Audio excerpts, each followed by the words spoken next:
I'll now introduce our speaker for today. Jeyarani is an accomplished and senior journalist and writer. She has worked as a journalist for the past 25 years in various leading Tamil and English media outlets. She writes socio-political essays focusing on caste, religious fundamentalism, gender equality, and marginalized lives. She is deeply committed to promoting egalitarian ideology through her writings. Currently, she serves as the associate editor of monthly magazine Arumbu and editor of Bodhi Murasu, and continues to write articles as a freelance journalist. She is also the author of many seminal and award-winning nonfiction and also recently fiction works, including Sadiyatravulin Kural, Ungal Manidam Sadiyatrada, and Sennilam. In Sadiyatravulin Kural, she writes, உலகின் எந்த அடிமைத்தனத்திற்கும் ஆட்படாத எவ்வித ஒடுக்குமுறையையும் சகித்துக் கொள்ளாத ஒரு பெண்ணின் எழுத்துக்களை தான் நீங்கள் படிக்க முனைந்திருக்கிறீர்கள். நான் சுதந்திரத்தை மட்டுமே அடையாளமாக கொண்டவள். Which translates to, you've chosen to witness the words of a woman who refuses to be bound by any form of enslavement, who refuses to tolerate any form of oppression, one who seeks her identity to be that of the truly free. It is truly our honor and pleasure to witness your words, Jeyarani. I hereby call upon you to speak. Vanakkam and welcome.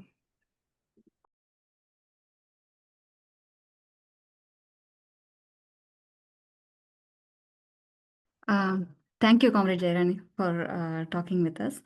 I will start briefing what Comrade Jeyarani has talked so far. So, caste in the contemporary world, it translates to Jadiin Vichitramana Nilai. So, why is it Vichitram is, it means to be like something strange. So why is it a curious case and it is strange? So slavery has been there in the history so far in different time periods in different ways.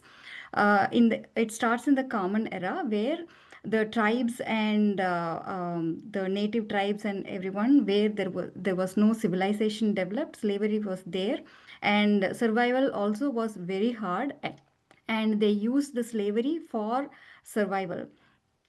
But after the civilization developed, what we all know is the oppression of blacks, and after about 1800s, the black resistance started.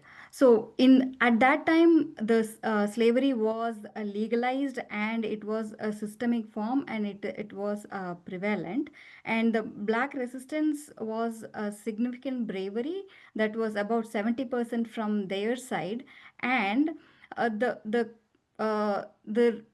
change actually starts when the connection is made by the common people, or the people that is who are oppressing them. The reciprocation for the black resistance was made, and that was also a part of the change.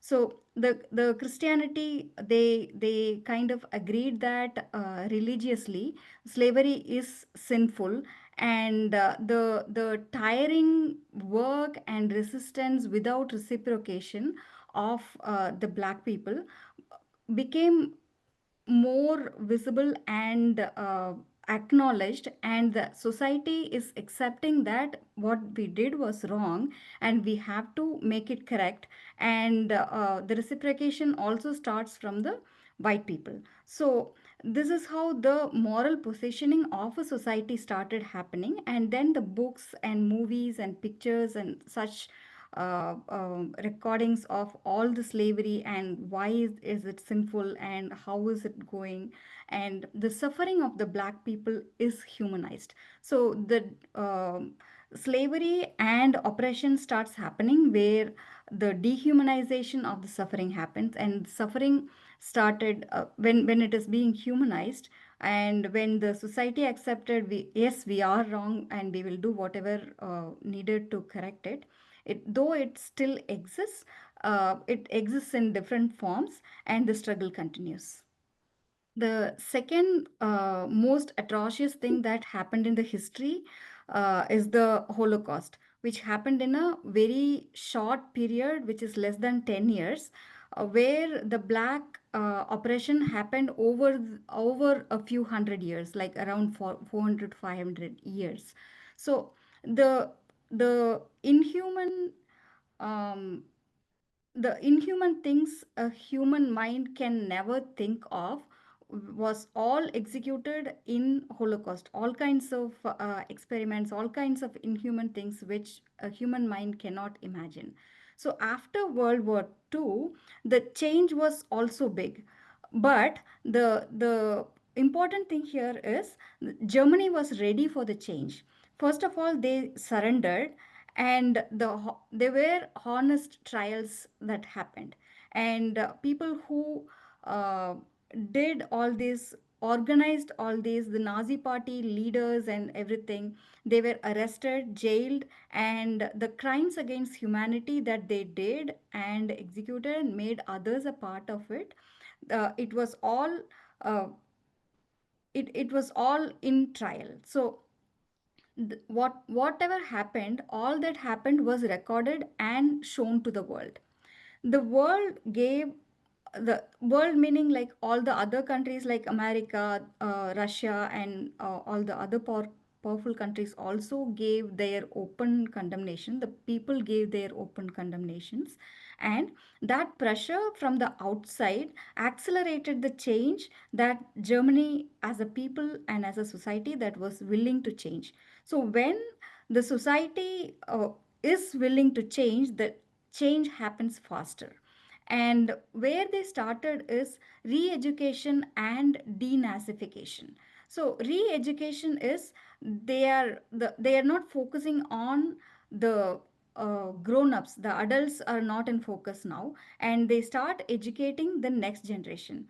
Whatever was honor, it is shame. It is not honor actually. Where uh, but to receive all this education and denazification, Germany, the people of Germany was ready. The parents were ready to put their children, give their children this education, and the public were shown those concentration camps and what is the process and what all they did in the concentration camps. It was all shown to public, and that guilt, as a society that has some moral values, that guilt came into the society, and they were fully cooperative of re-education, which is a kind of cleansing of the minds, which which kind of unlearns the honors that they already had, which is a shame. And also whatever reminds the society of those things, the symbols, Nazi symbols and the books and the propaganda, everything was removed and it was banned from public usage. The oppressive symbols, whatever reminded of those parties, they were also banned. And the school reform happened. How how those reforms happened was, the human rights was primary, and education of human rights and democracy to the kids through civics and history, that was the key tool. So education is the key tool, and they did not focus on the grown-ups, and they focused on the children. And recently Comrade Jeyarani has talked about in a similar way about honor killings that's happening very prevalently these days. There is this triangle of teachers, parents, and children. So this triangle forms the future. So this triangle has to be focused to cleanse themselves of the minds. So once this happens in the Nazi Germany, and once they started educating the kids of what moral values are really and human values are really, the young generation started questioning their parents, and they are like innocent questions like, what were you doing at that time? And that gives you a lot of guilt. And also as a society, they preserve the museums to remind themselves of what has happened and what could happen also. So that keeps reminding the society of where and what are the human values. And they openly addressed the Holocaust. They accepted it. These are all happened, and a lot of evidences were removed. But this is all happened, and as a society, it took the responsibility, and then the change comes. Most even now, the German society is seen as the most self-critical society, which is anti-racist, and that is the path to grow, and that is the path for future. Um, so when we take caste in the same similar kind of comparison, caste has lived for last 2500 years, in the same form and the same kind of oppression, same kind of structure. In Ashoka period, it got a little bit diluted, but then once it gets a chance, it comes back in the same force. So so how is this possible? This is the curious case that we need to study. And whenever it gets a chance, it just comes back in the same kind of force and same kind of structure and similar practices. uh, the nature itself is to change all the time, but the caste has resisted and come back all the time. How has this resisted this change, or how is it adapting the change?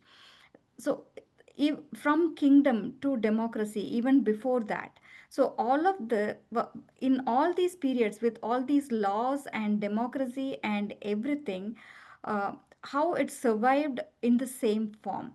The it affects the uneducated. So it was there in a very oppressive format in uneducated society, and then after we became an educated society, it remains with the same kind of violence. And this is where reciprocation comes into picture, where as we civilize, we should get actually civilized, to respect fellow human beings and have same kind of equality and respect to a fellow human being. Why Indian society is not valuing this kind of humanity? Because there is no reciprocation at all from the Indian society for caste.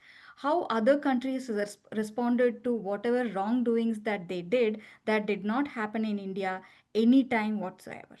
And only a few that are not there, a few practices that are not there now, are they are countable in one in the fingers of one hand, which is like sati, which British took a lot of effort to remove that. But sati also happened only in Brahmin women's. So it was reducing their own caste women, and because the population also was very weak, so they had to get rid of it. So apart from that, there is no significant change that happened after that. So no reciprocation, meaning we are not civilized at all. Like, whether there is education happening or democracy, we read law, but nothing mattered in personal life. This is also because the family as an institution feeds this mindset one even before the cognitive ability of a child forms. So even before 7 years old, the child learns the caste behavior, the caste mindset of how to treat the other person. And this cognitive corruption in development, that's what is happening all the while.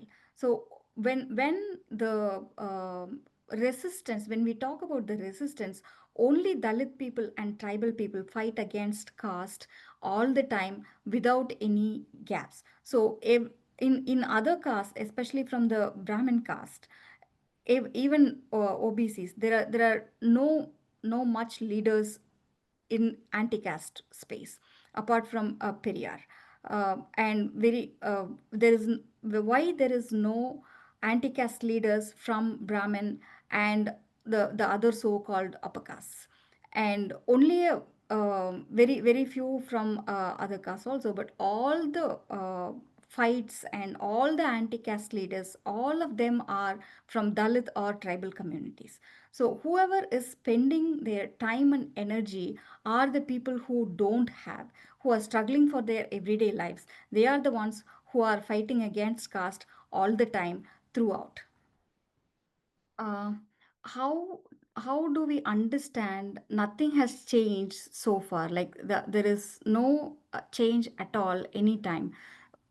As we all know, caste is a graded inequality. We have about like 6,000 castes in India, and for operational purposes, they had classified them into FC, OBC, SC, ST, and that broader groups.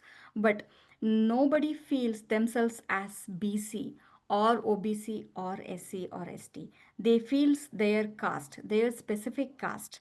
The minds, even to get some power, the mindset of consolidation itself is not there. That is, you consolidate as OBC, you consolidate as FC, then you get something. So that, even that mindset is not there. Everyone feels their caste only. And up to the subcaste levels, where even honor killings might happen when the subcaste marriage happens. So that is how intricately it is alive, and it is alive as it was sold for so many long years. And the acts of untouchability, the forms of untouchability, they are all same, exactly the same, in followed even now. And the forms of atrocities are same.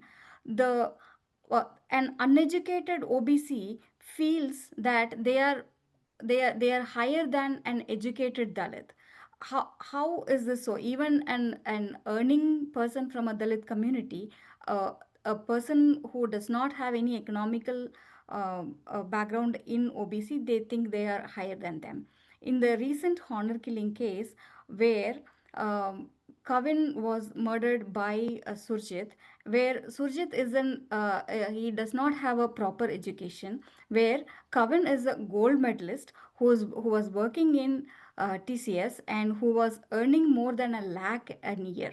And the and this guy Surjit, he thinks the Kavin, who is an educated decent guy who earns, lives in a city, is not suitable for his sister. And this guy does not even have a degree, and who kind of takes pictures with sword and everything, and he posts it and feels good about it. And that's the credibility that they have.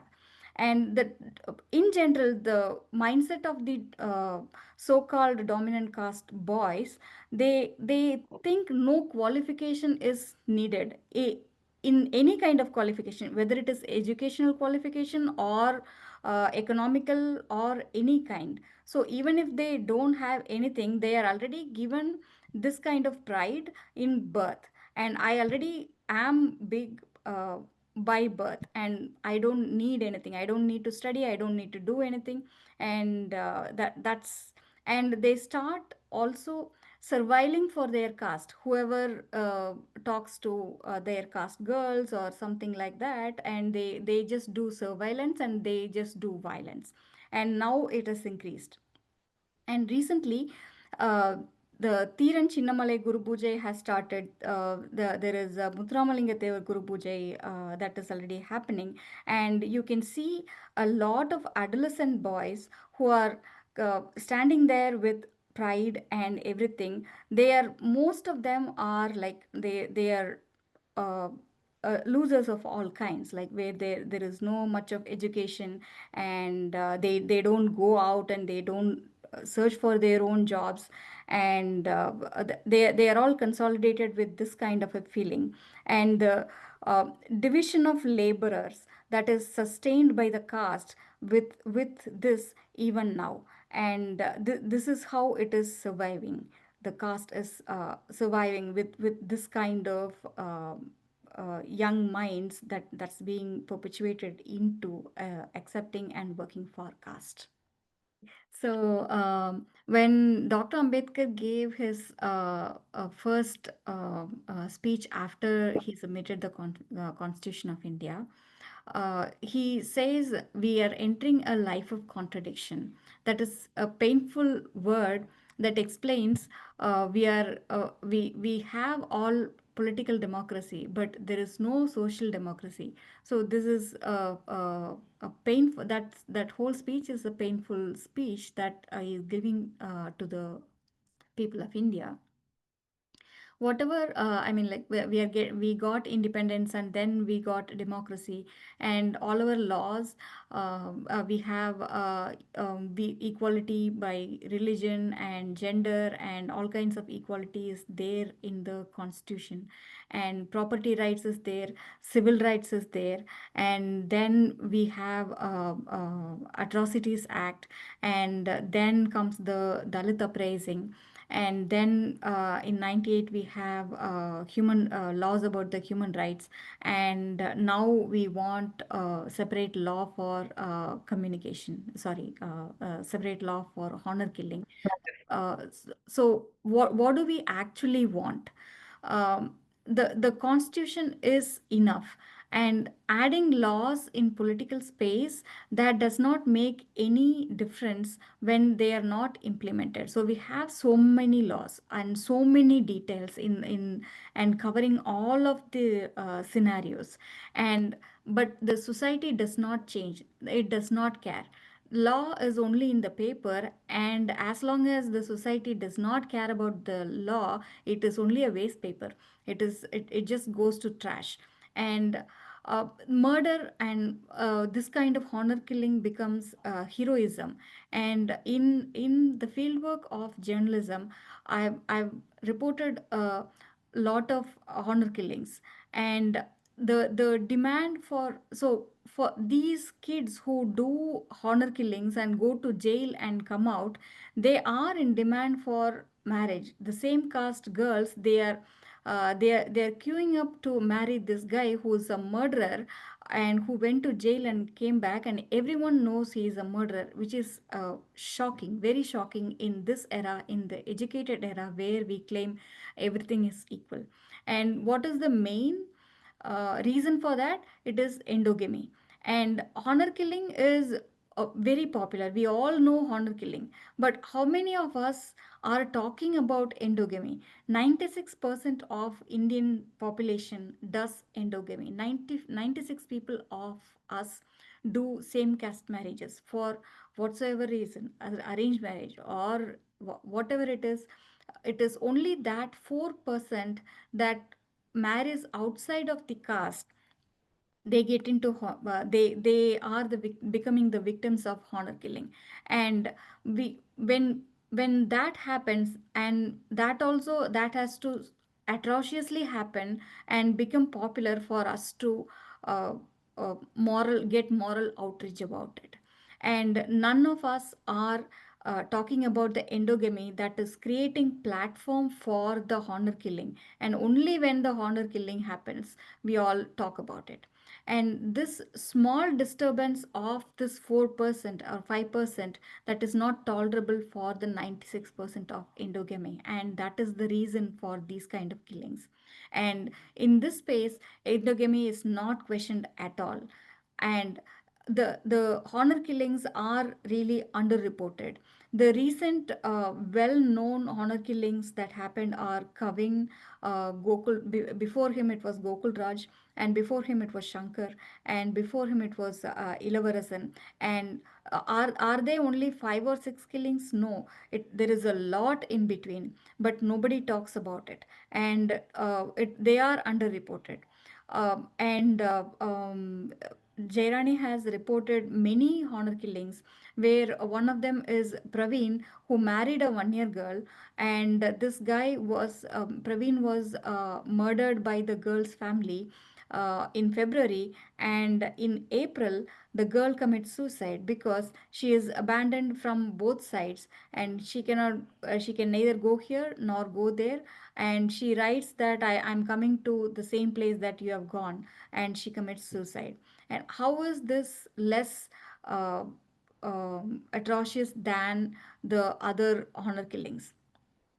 And there was one girl in Nilakotai called Sangeeta, and they brought her back after she got married, and they brought her back and they tied her in dog chain and gave her food in dog plate, and they put her in the cat in the place where they keep the cattle. And everyone who goes and comes, everyone, anyone can beat, whoever goes in the street beats her.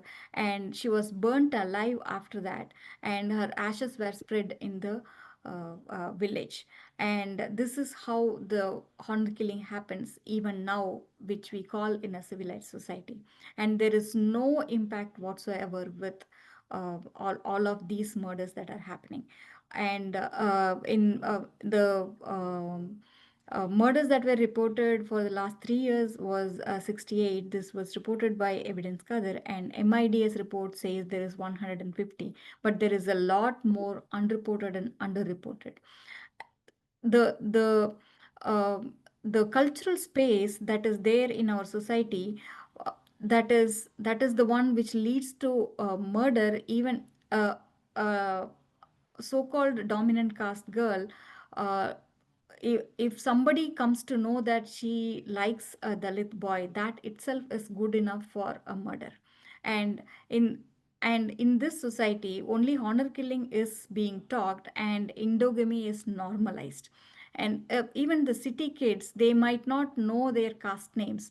They might claim that they don't know caste, they grew up in city and everything, but their matrimony has caste. Their marriage happens within the within the caste. And the 75 years of endogamy, that is that is the proof for social democracy, proof that the social democracy has failed. And we close our eyes on endogamy all 365 days, and we start shouting when once we see somebody is killed. And in the entire scenario, uh, victim is only women, and all rights are completely trashed: the property rights, human rights. And all child marriage happens because once the girl starts growing up, she will start thinking, and she will start wanting to have her own choice in who she wants to get married. And even now child marriages are happening because to save endogamy. There is no other reason.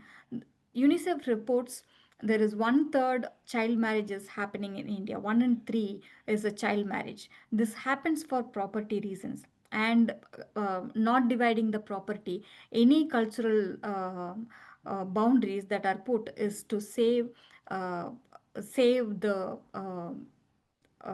endogamy. And in the recent case of Ritanya, which is a dowry killing case, she is a dominant caste woman, but she didn't she has 2 degrees, but she did not even realize what was happening to her was violence. And she was a victim of marital rape, but she did not even realize that what was happening to her was rape, because she was not even able to talk about it. And she was her parents invested 300 crores in her marriage, so she can't even come out of that. So it all, everything is based on endogamy, and they are all these behaviors, dowry and everything, is interlinked. And social democracy is a failure because of endogamy. People from different castes, they think they are different races, and they don't understand even what is race. And one person from one caste talks about like, I am from this race, and the other guy talks about like, I am from this race. And in a scientific DNA results, they give mostly 5 races within India. So what what and where do we teach that race is different and caste is different, and all South India is one race? And recently, school boys, one from Konar caste and another from Maravar caste, who stabbed the other boy with in the caste violence. This happens between school kids. And in the thing why German society was willing to change is they thought Jew and German is the division. But here, Every other caste thinks they are separate race and they are separate. And this 95% endogamy marriages that is happening in the society even now is a proof of that. In contemporary India, caste is in the same form. If the future has to be different, the present should be different from our past. But there is no difference that is happening now. So our present is same as the past. In current India, 70% of India is rural, and uh, caste is being protected by all the. It is very rigid in there, and no there is no initiative that is happening to change the villages. But uh, uh, even worse, people are talking about going back to village and farming is glorified, and there is the separation of ur and cheri, which is protecting untouchability, and all caste atrocities are still happening in the same way. And in all these things is happening, and when we talk about atrocities, we talk about only atrocities, but we don't talk about the ancestral work. But when we see ancestral work, it is still there everywhere. The weaving community does weaving even after generations, maybe with modern equipment, but they are doing the same job. The landowners, they do the same job as farming, and nobody else they won't sell their farms, or they won't let anybody else do the farming, and nobody else can marry their kids outside of it and inside of it. Same is happening with the fishing community. It is all these things is within the caste, and this is jobs and professions that are by caste. And even if somebody else has fishing interest and they want to learn fishing, they can't learn. It is a very close community, and marital relationships also is happening like that. It is the same that is happening with parai also. And the manual scavenging, even if it is legally abolished, it is still existing. And no, though there are a lot of people who died in manual scavenging inside of the manholes, nobody was arrested for this. So this is how caste is being protected by jobs in all over India, in majority of the ways. Any kind of ancestral work should be destroyed, and people should be taking different works. And um, when these crimes happen, only about 60% are reported, only about half of them are reported, and when the conviction rate comes, it is even very low. Not even half of them are convicted. And we are seeing rape every day, and when something like Hathras happens, it is all very popular and we speak about it. But 10 women every day, and every minute are being raped. And why this is not being reported, or we never talk about it. And this is the state of caste in contemporary India. And if we take the four pillars of democracy, who's owning those? And the space of democracy is not shared. Media, there is no Dalit people in decision making. So all four pillars, there is no people from the Dalit community in decision making powers. Yes, when we if we take Dalit empowerment, it happened. Yes, it did happen, but that is not abolition of caste.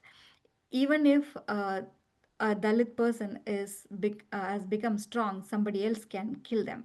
The other side of the killing vengeance is increasing, and even if this person becomes strong, they can kill them. The problem is the reciprocation is not happened in the society, which happened in the German society. Dalit empowerment happened, but as long as there is no reciprocation, there is no solution to this. So wherever Indians go, Indians carry caste in the name of religion, culture, or whatever lifestyle that they follow. And this is a very psychological issue. And why can't they adapt the human values from other communities? Caste Hindu behavior is something that has to be researched. And when Jeyarani did her research in the body language and behavioral patterns of the dominant caste boys who go into the Guru Puja and that kind of rituals and get into caste groups, there is a lot of overlap with their behavioral pattern and body language and everything to the characteristics of personality disorder. For example, the caste Hindu behavior is a very narcissistic behavior in psychology. And these students who go into this Guru Puja and these things, they exhibit a lot of antisocial behavior. And the OCD and trust issues that happens with the caste Hindus, that is a social psychology that can happen when a girl wants to get married to a different caste. So that comes into the purity where you are very afraid that you will be affected by something that is from outside. So that relates to the behavior of OCD. So these are all the social diseases, psychological diseases that the culture insists in inside of the Indian society. And Indian society glorifies violence, and it is very complicated to come out of this. To go when they go out with the same values, so they remain as same. They think caste killing is wrong, and they end up with justifying caste is okay, but only caste killing is wrong. Having caste is okay, and there is no characteristic of becoming united as one community. And conversion is a solution Dr. Ambedkar suggested, and why he suggested that was, and we have not taken that as a solution in these 70 years as a system to go out of this religion which imposes caste discrimination. And we are attached to the culture in some form, while in whatever form and wherever we grew up, the culture is caste, and we are somehow in some ways attached to that. Even with the scheduled caste, all these cultures contribute to the caste attachments. And Ambedkar has shown change of life in going out of Hinduism. He said, going out of Hinduism, I was born as a Hindu, but I will not die as a Hindu. And we have not taken that as a in into doing it as a society. And we think we can live with caste Hindus and we can live with this and eradicate caste. That is not going to happen. And going into a different cultural life can eliminate caste, but we are not doing that. Even the Navayana Buddhism, when Indians follow that, they don't get in, they don't mingle with the other Buddhisms and become one. They want their own identity, and wherever a group of Indian religion people following one religion, however forward that is, that identity comes with the caste attachment, and it does not mingle with other people. And honestly, we need to think about what Dr. Ambedkar shown us as a path of lifestyle. Thank you, Nandri, Nandri. Thank you. Maybe Thank you, Arul. Thank you so much. we can maybe take two questions or like maybe a question or two. Before that, I will just make a quick note on what AKSC is and also introduce the helpline. So AKC is a membership-based organization which aims to challenge all kinds of oppression, class, caste, race, religion, and gender. We believe that only such an organization with dedicated members can take our struggles forward. With that understanding, we plan regular reading sessions, activities, and annual conference. This year, we have launched the anti-caste helpline to listen, provide support, and engage with empathy to anyone facing challenges in the USA and all over. We appeal to you all to take this initiative to everyone, to the masses.